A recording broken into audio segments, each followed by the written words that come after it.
200 something at this point.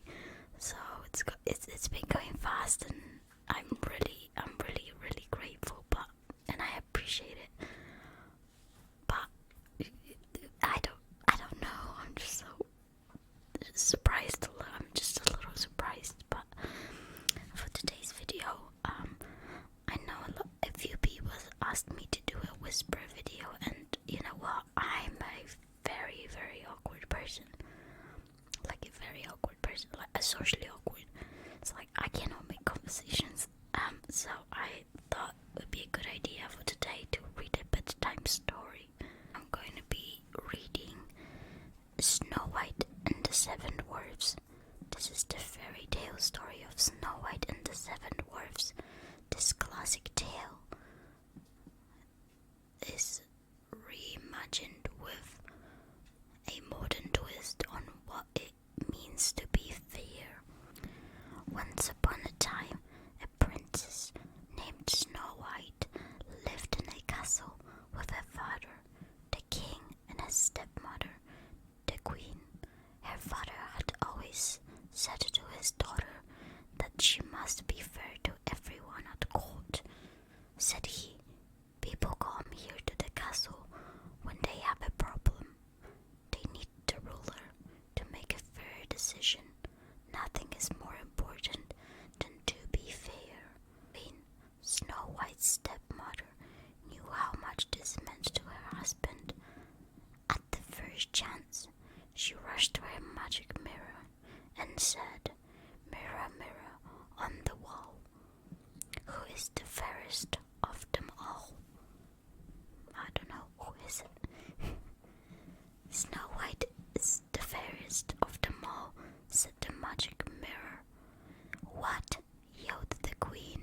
No one is more fair than I. The queen must have the best of everything. Everyone knows that. What could be more fair? Snow White is the fairest of them all, repeated the magic mirror. Mirror, mirror, mirror. What do you know? You're a mirror, roared the queen, and she stormed off. Still, the queen was bothered, so bothered was she that the queen decided to get rid of the girl once and for all. I cannot wait another day, she declared. The queen called for a servant, huntsman. Find a reason to take Snow White deep into the woods, she said, pointing her finger at the servant. Then kill her.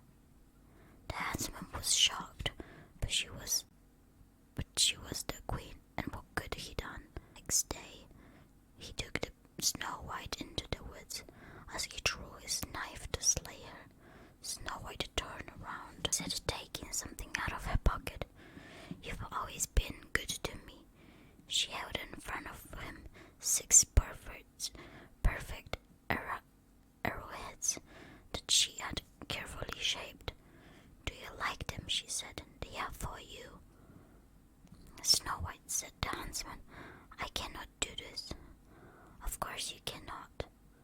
Take these," said Snow White. "That's not what I meant," said the servant. He dropped to his knees. "How can I say this to you? The queen, your stepmother, ordered me to kill you," he said, "but I cannot." "She did what?" Snow White called out with alarm. "You must run away," said the huntsman, "far into the woods, now," and never came back to the castle. Snow White turned and ran into the woods as fast as she could. Deeper and deeper she ran. It was getting dark, and the wolves were starting to howl. She tripped, and her skirt was torn. Though 3 branches seemed to reach down the very ground to grab her, she was scratched, bleeding, and scared. Yet she ran on and on. All of a sudden, far away there was a light, who was living so deep in the woods. She stopped up closer. It was a cottage, yet no sound came from the cottage, only light from the windows. "Hello," she said, knocking softly on the door. "Hello." No answer. The door She opened it some more and stepped in. "Hello, is anyone home?" She looked around. What a mess! She had never seen a messier living room. This cottage may be the biggest mess I ever saw, she thought. But it's a roof over my head for tonight. Maybe if I can clean around here, I can sleep. Cleaned. She thought of someone she already missed. Before her father had remarried, she and Prince, who lived in the same kingdom, were getting to know each other. They would take long walks in the royal garden and tell each other stories and laugh that the queen had moved into the castle her stepmother had made a new rule. No more visitors. Now the prince had to slip over the palace gate in secret. He would call out to her from under her window, and they could talk a bit that way. It wasn't as good as long as walks, but it was the best they could manage. That she had to run away from home. Would she ever see him again? After Snow White cleaned up the living room, she went upstairs. On the second floor, there were 7 little beds lined up in a row, as if for children, tired from cleaning. Snow White yawned and lay across all 7 of the beds. Soon she fell asleep.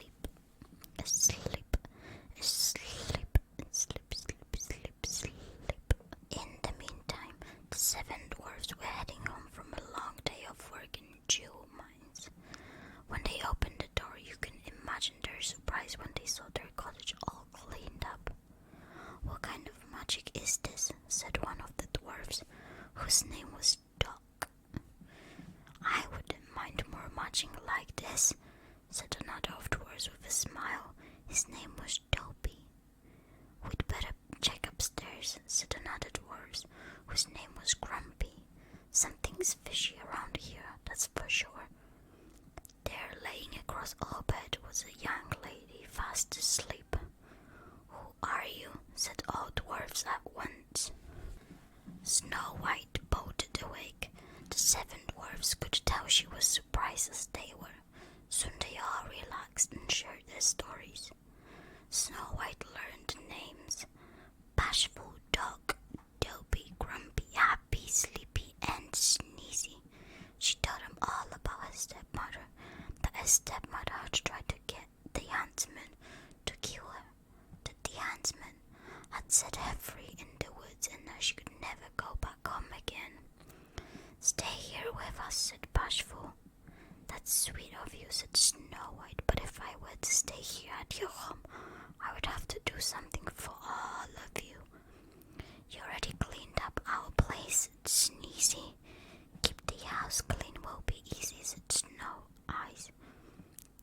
"Keeping the house clean will be easy," said Snow White, "as long as we all pitch in. I will let everyone know what part they can do, and I will do my share too, of course." "That's fair," said Happy.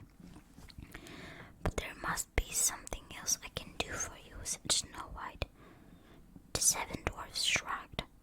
"Do you know how to read?" said Dog. "We have these books filled with wonderful tales, and would love to be able to read them." And so it was agreed that Snow White would teach them how to read. That's very nice of her. To celebrate their new friendship, Snow White and the 7 dwarfs sang and danced the night away. The next morning, before they left for work, the 7 dwarfs warned Snow White she must not open the door to anyone.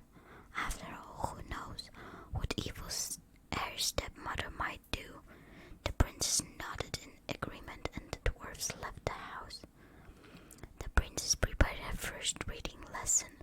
She also prepared a good hot meal for the 7 dwarfs when they returned home that night, and so the days passed. Back at the castle, the queen marched up to the mirror. "Mirror, mirror on the wall," she demanded, "who's the fairest of them all?" Snow White is the fairest of the most, said the magic mirror. That's impossible, screamed the queen. The girl is no longer alive. Snow White lives, said the magic mirror, and an image was shown on the mirror of Snow White living in the cottage of the 7 dwarves. The queen turned red with rage. She screamed, "Who does she think she is? Snow White will not get away with this." At the cottage of 7 dwarves the next afternoon, when the 7 dwarves were away at work, there was a knock on the door. "Who is it?" said Snow White. She remembered the warning of the 7 dwarves to not open the door to anyone. "It's only a poor old woman," came a squeaky voice, "selling apples." Yet it was the evil queen, disguised as an old woman. "It's raining out here, my dear," said a voice through the door. "Please let me in." Poor thing, thought Snow White, having to go door to door selling apples in the rain. And so she opened the door. "Take a look at this bag. Take a look at this big red apple," she said the old woman, who, as you know by now, was really the queen in disguise. She held the red apple close to Snow White's face. "Lovely, my dear, isn't it?" "I would like very much to buy your apple," said Snow White, "but I have no money." "That's fine. Come in your hair. We'll make a good trade," said the old woman. "Well, all right then," said Snow White. She took the comb out of her hair and gave it to the old woman, who then gave her the apple. Snow White took a big bite. Alice, the fruit was poisoned at once. Snow White fell to the ground in a deep sleep. "Yes," shouted the queen, pumping the air with her fists. Just then the door flew open and marched the 7 dwarfs home from the day's work, shocked indeed that they were to find Snow White laying on the floor, and what must her stepmother beside her laughing. They chased the evil queen out of the door and into the storm, up to the very top of the mountain. They chased her. All of a sudden, lightning hit the mountain.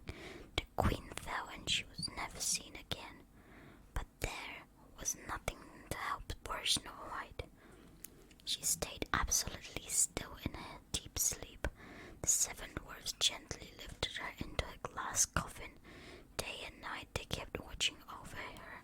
One day the prince happened to pass through. Ever since he had learned that Snow White was missing at the castle, he was searching for her far and wide. Now he had finally found her, but in such a state. The prince pulled open the glass coffin. Her face seemed so fresh, even in that deep sleep. He gently took one of Snow White's hands in his own and kissed it. At once, Snow White's eyes opened. With love's first kiss, the evil queen's spell was forever gone. Now nothing stood in the way for Snow White and the prince to be together forever. They returned to the prince's kingdom and lived happy ever after. The end. Enjoys the story. It was pretty short, but it was dramatic for short, I would say. Again, I'm super